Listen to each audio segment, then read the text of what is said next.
What's good, YouTube? Welcome back to my channel. It's me, Ray. Today we're going to be talking about an infamous serial killer named Joe Metheny. I have wanted to do this video for a while now. I actually wanted to do it in honor of Halloween, but I never really had the chance to because at the time it was homecoming, which, by the way, if you haven't already, please go check out my last video. It was my homecoming vlog.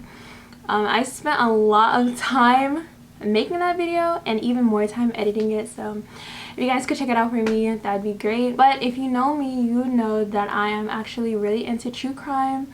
I listen to podcasts, YouTube videos, TikTok, all sorts of things, because it's just really interesting to me. So not only am I going to talk about Joe Metheny, I'm also going to do my makeup. I was going to do a mukbang, but since we're going to be talking about cannibalism, I just didn't think that'd be a good idea, which, by the way, trigger warning. I will be talking about cannibalism, sexual assault, murdering. If you're not into that, you could just click off this video. I'm going to do like an everyday makeup look, which I don't wear makeup every day. I really just wear this look when I go to the club. So that's what I'm gonna do. Without doing too much more talking, let's just go ahead and get into this video.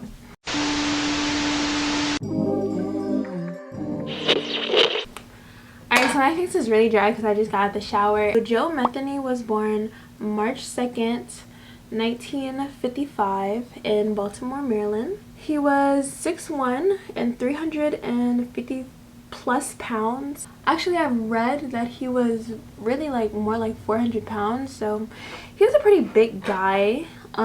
Joe's attorneys actually claimed that he was neglected as a child. He did have parents.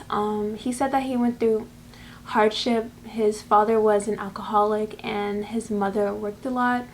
His father actually died in a car accident when he was 6 years old, and his mother had 6 kids, so I'm sure it was a lot to try to raise all of those children, of course. Joe also said that his mother died, which wasn't true. She was very much alive. Even though she kind of worked a lot, she made sure they didn't starve and that they had a roof over their heads.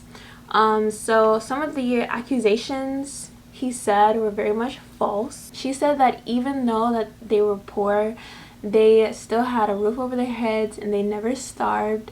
She also said that he was an above average student, and that he had a good childhood, so if he felt neglected, it was on him, is what she said. Joe was 18. He actually joined the US Army.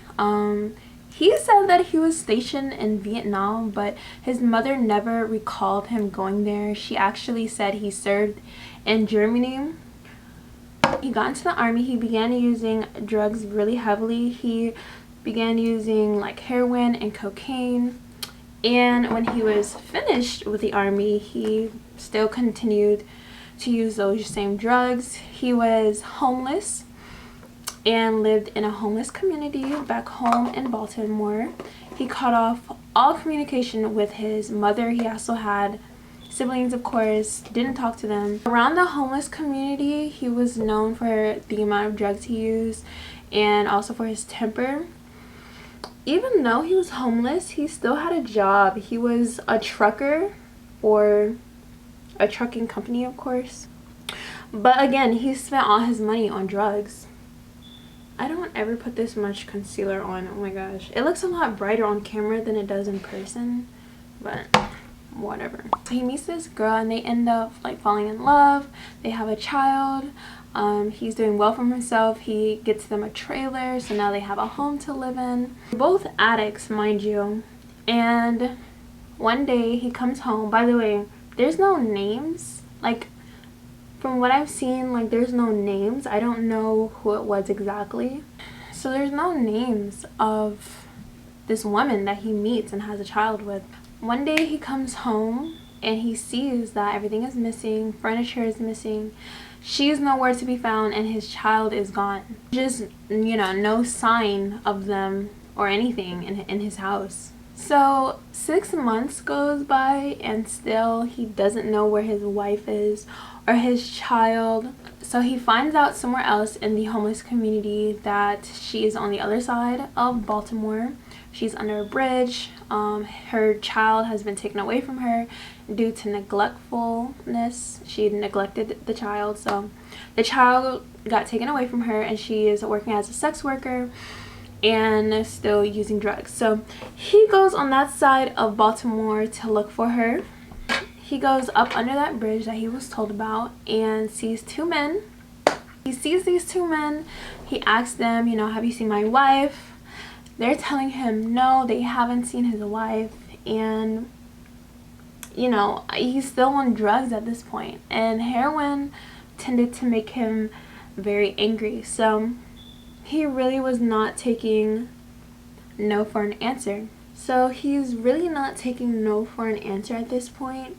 He ends up, I guess, finding an axe and kills both of these men. He really just dismembers them. He chops them up, and that was that. He sees a sex worker walking down the street, asks her, you know, have you seen my wife? She says no. He beat her and killed her, and then he sees another sex worker, kills her, and finally he sees a fisherman. He got paranoid, thought that he saw everything, and ended up getting a steel rod and hitting him in the back of the head, killing him instantly. And he did this all in one night, y'all. He did it all in one night. So 2 weeks go by, and he ends up getting linked to these murders, and he gets arrested, spends 1.5 years in jail. His trial finally came.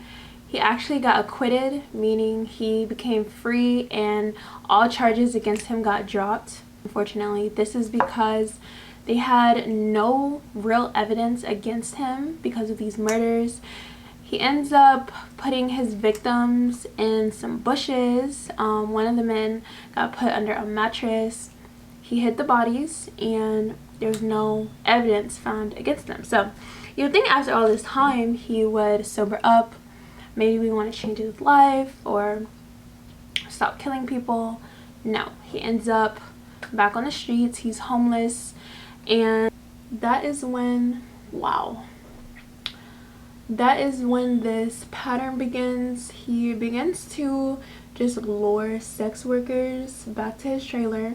He would strangle them as soon as they got in the door, and he would dismember them, dismember their body. This part might be a little disturbing, but he would pretty much cut out the meaty parts of his victim, the meaty fatty parts. He would put it in some Tupperware, and then he would store it in his home. Any parts that he didn't want of the body, he would put in a shallow grave in his yard, which, by the way, he lives in a trailer, but it's also fenced in. So he claimed to have done that to about 10 people, like cutting them up, taking their meat from the body, and then storing it. So yes, he was a truck driver. He spent all his money on drugs, but he also wanted to make a little extra money, like a little extra coin. So what he did was he set up a roast beef stand. He sold burgers, or really like sandwiches. He sold roast beef and pork sandwiches. He set his stand up over on a main road where a bunch of like truckers drive on, and it was just a main road. And he set it up and sold these sandwiches that he claimed everyone loved. To spice things up, he would take those human remains and mix them in with the meat, and then he would sell them out to people.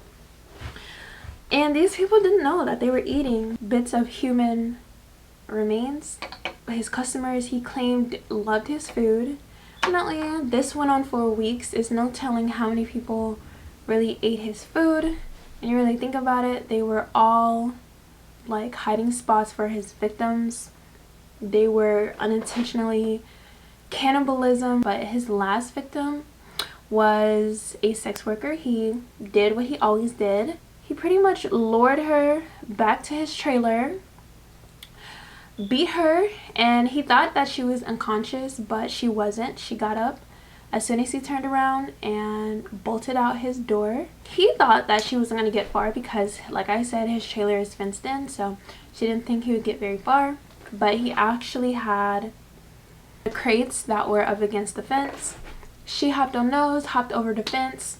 She flagged down a truck driver. The two of them went to a gas station, called the police on him, and he knew that when she escaped that it was pretty much over for him. He pretty much waited for the police to come at that point. So when Joe got brought into the police station, he admitted to all his murders. He confessed to the two men that he killed, the fishermen, and all of the sex workers he ever killed. They actually took him out to the area in which he would dump their remains, but they actually couldn't find any remains. He still was guilty and was sentenced to death. After a couple years, they actually got overturned and he just had 2 life sentences. By the way, he actually only got convicted for 2 of those murders, even though he claimed to have about 13 victims. He actually never got convicted for the whole food crime that he had about tampering with food. Even though he said he fed people human remains, it was no evidence, like I said. His customers were like hiding spots for his victims, so again, they don't know if he's BSing. He could just be saying that, you know. So finally in 2017, when he was 62, is when he was found dead in his jail cell. There was actually an investigation on that because, yeah, they don't know why he died. That is the story of Joe Metheny. I'm sorry if I seem a little insensitive. Rest in peace to all his victims. This is the final look. I do this every single time I step out, except lately I've started lining my lips, but besides that, I do this routine every single time. If you guys like this video though, please let me know in the comment section down below. Give this video a like. Make sure you hit that subscribe button too, please. Our first track meet, December 3rd, and y'all don't want to miss that. Y'all don't want to miss it because I'm gonna record it. Make sure y'all hit that subscribe button, give this video a like, and I will see y'all in the next one. Bye y'all.